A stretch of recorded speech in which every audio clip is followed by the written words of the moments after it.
Et l'actualité se poursuit sur Grand Lille TV en ce vendredi 10 mai. On fait le point sur les informations près de chez vous, dans la métropole lilloise.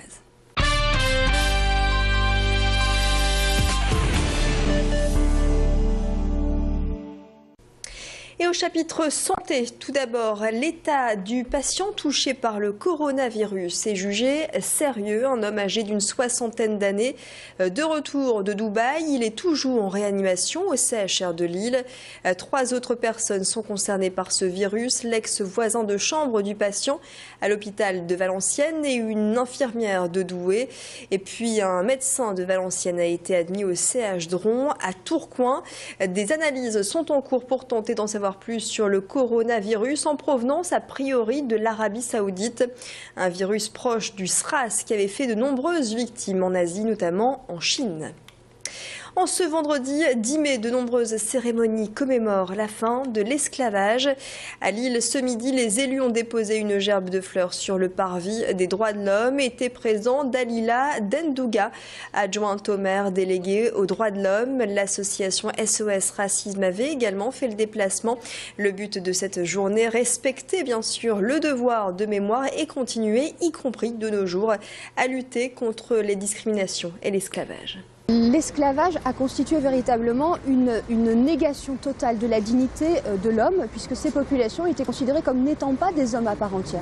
Donc en ce qui nous concerne, c'est le combat de tous, c'est la mémoire de tous, c'est la mémoire de nos enfants. Quand je vous disais tout à l'heure, un regard vers le passé mais un regard vers l'avenir, encore aujourd'hui certains osent nous parler des bienfaits de la colonisation, des bienfaits de l'esclavage. Ils souhaitent l'enseigner à nos enfants. Au jour d'aujourd'hui, on est là tous les Lillois sont là aussi pour rappeler que ça c'est inacceptable. Et qu'il faut regarder toute notre histoire, les pages les plus glorieuses, mais également les pages les plus sombres, et que ça fait partie de notre histoire qu'il faut aujourd'hui assumer pour éviter que de tels faits d'atteinte à la dignité humaine puissent se reproduire de nouveau.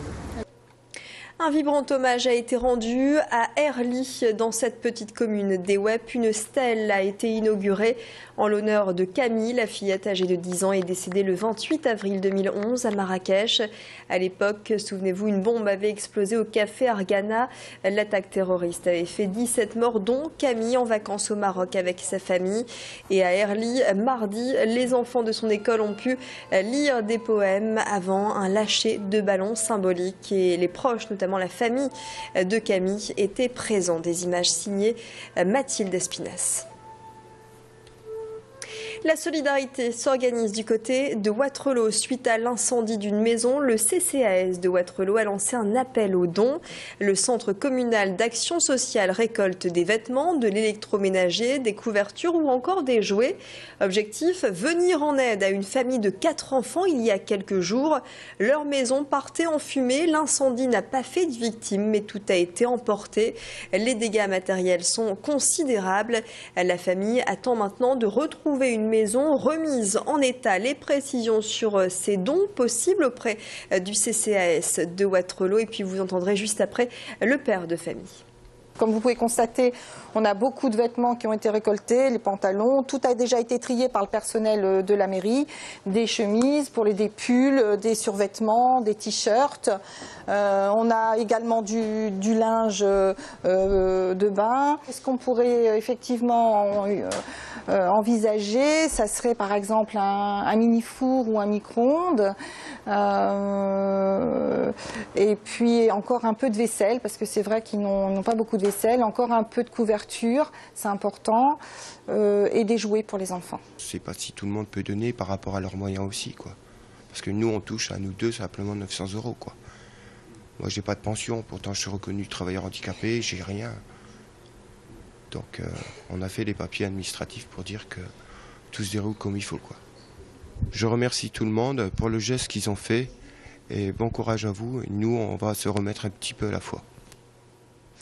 L'humour au programme sur les scènes actuellement du Splendide ou encore du Sébastopol. À Lille, le festival Rire en mai a démarré sur les chapeaux de roue. Hier, avec la tête d'affiche Kev Adams, nouvelle figure du one-man show français. Le spectacle affiché d'ailleurs complet. Et jusqu'au 30 mai, les artistes vont se succéder au programme Gaspard Proust, Sophia Aram ou encore Jean-Marie Bigard. Rire en mai, c'est un tout jeune festival car c'est la seconde édition avec des styles bien différents d'un soir à l'autre. Explication. Par exemple, l'humour de Jean-Marie Bigard, bon, c'est un humour que tout le monde connaît. Hein. Après, d'autres artistes comme Jérémy Ferrari ou Lascarguet ou Kev Adams, donc sont des gens qui ont des publics plus jeunes, peut-être. Après, Sophia Aram, bon, voilà, c'est une chroniqueuse sur France Inter, c'est un peu plus, pas politique, mais un peu plus engagé. Voilà, non, il y en a un peu pour tout le monde.